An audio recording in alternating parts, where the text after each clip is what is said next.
રાજ્યમાં અન્ય જિલ્લાની સરખામણીમાં છોટાઉદેપુર જિલ્લાનો વિકાસ નહિવત પ્રમાણમાં થયો છે તે વરવી વાસ્તવિકતા છે।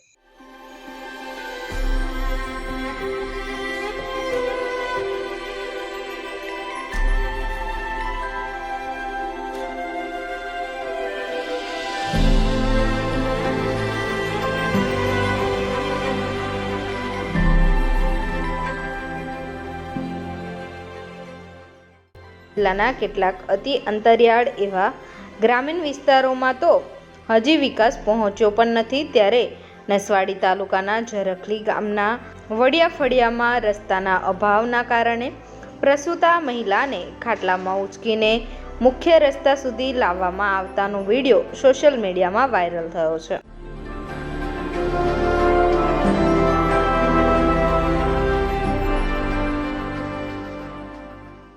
સરકાર દ્વારા આદિવાસી વિસ્તારમાં વિકાસ માટે વિવિધ યોજનાઓ દ્વારા કરોડો રૂપિયાની ગ્રાન્ટો આવે છે, પરંતુ સરકાર આદિવાસી વિસ્તારમાં બુનિયાદી સુવિધાઓ આપવામાં નિષ્ફળ નીવડી હોય એમ આ ઝરખલી ગામમાં મુખ્ય માર્ગથી 1 કિલોમીટર સુધીનો રોડ બન્યો જ નહીં હોવાના કારણે 108 એમ્બ્યુલન્સ આવી શકતી નથી, જેને લઈને આ ગામની સંતોકબેન ભીલ નામની મહિલાને પ્રસૂતિની પીડા ઉપડતા ગામ લોકોએ પ્રસૂતા મહિલાને 1 કિલોમીટર દૂર ખાટલામાં લાવવામાં આવી। ત્યારે પ્રસૂતા મહિલાના પિતા ઘનશ્યામભાઈ ભીલ આ મુજબ જણાવ્યું હતું।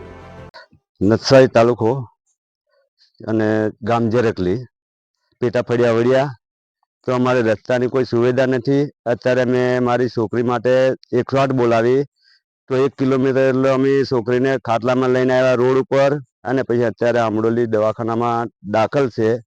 સુવિધા સારી છે આંબળોલી, પણ અમારા રસ્તાનું કોઈ ધ્યાન નહીં દોરતા, અને નસવાડી તાલુકાની અંદર નથી તાલુકા પ્રમુખ ધ્યાન દોરતા, નથી જિલ્લા સદસ્ય ધ્યાન દોરતા, નથી ધારાસભ્ય ધ્યાન દોરતા।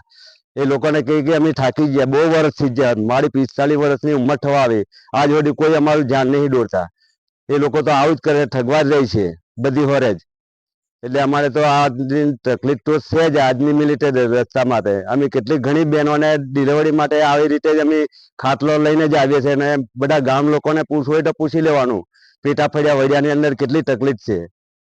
એટલે આ રીતની અમારે તો બધી રીતની સમસ્યા, અમારે તો રોડની જ માંગ છે। 108 અંદર ગામમાં ઠેઠ ઘેર બેઠા આવવું જોઈએ, રસ્તો હોય તો આવે ને 108। એટલે આ સમસ્યા અમારી ઘણી છે સાહેબ। વસ્તી તો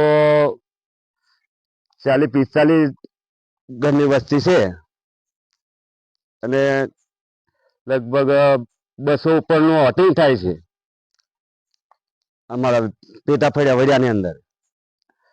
તો કોઈ જાતનું કોઈ નેતાઓ કોઈ ધ્યાન જ નહીં દેતા, અમારો કોઈ દાદ જ નહીં સાંભળતા, બધી હોરે એકને સારું નહીં, અમારે બધી રીતની સમસ્યા છે।